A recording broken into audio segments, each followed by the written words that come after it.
Hello दोस्तों, हम आपके लिए लेकर आए हैं पाकिस्तानी मीडिया का एक और वीडियो। दोस्तों, अमेरिका ने अफ़गानिस्तान के अंदर तालिबान के खिलाफ फिर से बमबारी की है। जब भी दहशतगर्दों के खिलाफ कार्रवाई होती है तो एक मुल्क को ज़रूर तकलीफ़ होती है और वो मुल्क है पाकिस्तान। दोस्तों, अपने दोगलेपन की वजह से दुनिया भर में आइसोलेट हो चुका पाकिस्तान अमेरिका पर दोहरा रवैया इख्तियार करने का आरोप लगा रहा है। पाकिस्तान के दोगलेपन का सबसे बड़ा सबूत यही है दोस्तों कि एक तरफ तो पाकिस्तानी ये कहते हैं कि वो दहशतगर्दी के खिलाफ जंग लड़ रहे हैं और दूसरी तरफ दुनिया के बड़े और नामी दहशतगर्द जैसे मुल्ला उमर हो, लदेन या फिर हाफिज सईद, इन सब की रिहाइश पाकिस्तान में पाई गई। दोस्तों, आज के इस वीडियो में भी पाकिस्तानी एक तरफ खुद को न्यूट्रल बता रहे हैं और दूसरी तरफ खुलेआम तालिबान की सपोर्ट कर रहे हैं। दोस्तों, वीडियो को आखिर तक देखें, अच्छा लगे तो शेयर करें और प्लीज़ हमारे चैनल को सब्सक्राइब करना ना भूलें। हम फिर हाजिर होंगे एक और वीडियो के साथ। तब तक खुश रहें, खुश रखें। जय हिंद, जय भारत। तालिबान से मुआहदे के बावजूद हम देख रहे हैं कि अमेरिका अफगान हुकूमत और फौज को असला और फौजी इमदाद जारी रखे हुए है। क्या इस अफगानिस्तान के से आपको लगता है कि अफगानिस्तान के हालात बदल जाएंगे? और ये दोहरा मयार जो अमेरिका का है, इसको आप कैसे एनालाइज करेंगे? कैसे नजर आता है आपको ये?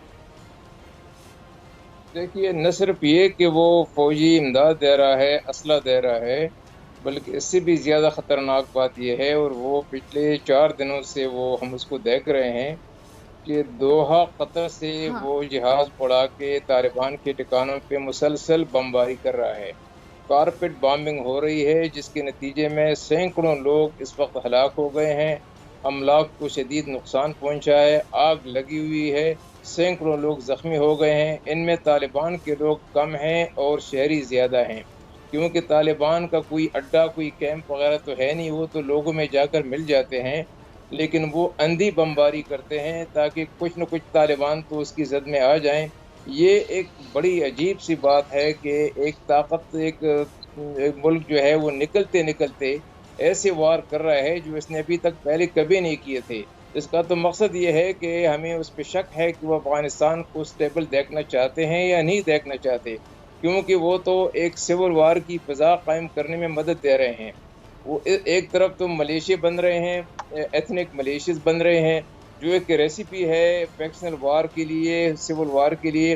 दूसरी तरफ अमेरिका ने बमबारी तेज़ कर दी है और बहुत हद तक तेज़ कर दी है, जिसकी मिसाल हालिया दिनों में, हालिया हफ्तों में नहीं मिलती। तो ये तो एक बहुत ओमिनस डेवलपमेंट है। इसका तो शाखसाना होगा, इसके तो कॉन्सिक्वेंसेस ज़रूर होंगे।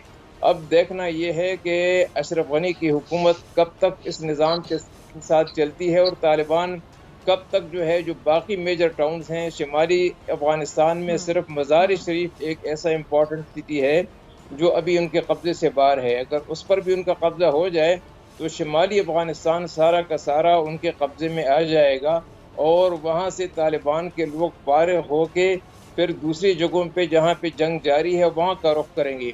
तो मोराल भी उनका ऊंचा होगा और जो हुकूमत की फ़ौज है उनका मोराल गिरता जा रहा है। आप देखें कि अभी तक जितने लोग, जितने किले पता हुए हैं, जितने शहर पता हुए हैं, उनमें से मेजॉरिटी जो है वो सरेंडर किया है उन्होंने। कोई जंग वहाँ पे नहीं हुई और उसकी वजूहात बहुत सी हैं। जो वहाँ पे आर्मी है, उनको कभी तनख्वाह नहीं मिलती, कभी उनका इक्विपमेंट नहीं आता, कभी उनके खुराक का बंदोबस्त नहीं होता, कभी उनको लॉजिस्टिक्स की तकलीफ होती है और वो एक डिस्पेयर और डिस्पॉन्डेंसी की पोजीशन में है, इसलिए वो जोक दर जोक सरेंडर करने की कोशिश कर रहे हैं। दूसरी वजह यह है कि उनको अब शायद नज़र आने लगा है कि मुस्तक़बिल में तालिबान की हुकूमत होगी, तो वो पहले से जो है वो अपनी वफादारियाँ तब्दील करने के फिक्र में लगे हुए हैं और यही पॉलिसी होनी चाहिए।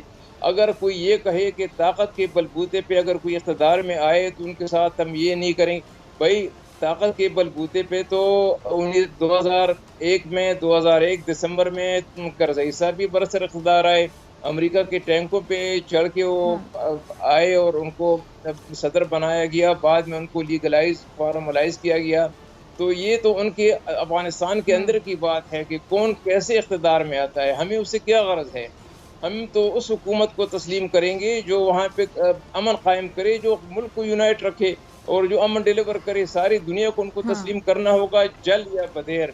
और हमारे लिए, बाकी मुल्कों के लिए कंसर्न्स हैं, हमारे लिए तो स्टेक्स हैं। ہمارے لیے تو افغانستان میں امن جو ہے وہ ایک لازمی جز ہے ہماری اپنی ویسٹرن بارڈر کی اسٹیبلٹی کے لیے. تو ہم تو اس پر کوئی کمپرومائز کرنے کے لیے تیار نہیں ہے، نہ کر سکتے ہیں. تو میں سمجھتا ہوں کہ اس وقت جو ہے سچویشن بہت زیادہ دن بدن وہ ہو رہی ہے، خراب ہو رہی ہے. اور آپ دیکھیں کہ 4 دنوں میں 6 پروونشل کیپٹل پہ طالبان کا قبضہ ہو گیا ہے اور مزید کارروائیاں جاری ہیں. اگر اسی طرح یہ سپیڈ جاری رہی تو میں سمجھتا ہوں کہ جلد وہ چند ہفتوں کے اندر اندر وہ کابل کے دروازے پہ بھی دستک دینے لگی. ٹھیک ہے ٹھیک ہے ٹھیک ہے. اچھا اب آپ کی طرف آ رہی ہوں. کیا کالعدم جو ٹی ٹی پی ہے اس پر افغان طالبان کا اثر و رسوخ آپ کو لگتا ہے کہ نہیں ہے جنرل صاحب؟ کیا وہ انہیں پاکستان کے خلاف کارروائیوں سے روک نہیں سکتے ہیں؟ دیکھیں جی، اس وقت تو ان کا پورا اثر رسوخ اس طریقے سے نہیں ہے نا، کہ ان کی کوئی ریٹ اسٹیبلش تو نہیں ہے افغانستان میں.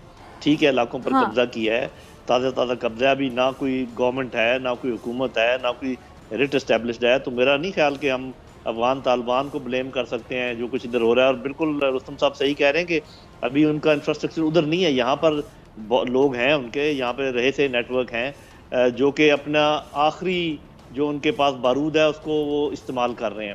آخری جو ان کے پاس ٹائم ہے اس کو استعمال کر رہے ہیں. تو جس طریقے سے چراغ بجھنے سے پہلے بھڑکتا ہے، یہ وہ بھڑک ہے جو جب بھی کوئی ایسی حکومت آئی افغانستان میں جس کی رٹ قائم ہوگی تو یہ اپنا آپریٹ نہیں کر پائیں گے. دوسری بات یہ بھی میں درست سمجھتا ہوں کہ پاکستان کو اپنا بیانیہ شارٹ رکھنا چاہیے، اس کو لمبا کرنے کی ضرورت نہیں ہے. ہمارے بالکل 2 اچھے پرنسپلز ہیں کہ وی ہیو نو فیوریٹس، باوجود اس کے کہ کچھ لوگ ایسے ہیں جنہوں نے ہمیں بہت دکھ پہنچایا ہے اور ایسے لوگ بھی ہیں جنہوں نے ہمیں دکھ نہیں پہنچایا. لیکن اس وقت پھر بھی ہم دل پہ پتھر رکھ کے ہم صحیح کہہ رہے ہیں کہ وی ہیو نو فیوریٹس. اور دوسری بات بھی بالکل ٹھیک ہے، Afghan lead, Afghan owned solution. لیکن اس میں وہ جو آپ نے ذکر کیا کہ یہ پھر سبھی کے لیے ہونا چاہیے نا. یہ صرف پاکستان تو یہ باقی لوگ اس پر عمل کر رہے ہیں، میرے خیال ایران بھی عمل کر رہا ہے، پاکستان بھی کر رہا ہے. یہی 2 ملک ہیں جن کو مین، لیکن امریکہ نہیں کر رہا جیسے آپ نے کہا.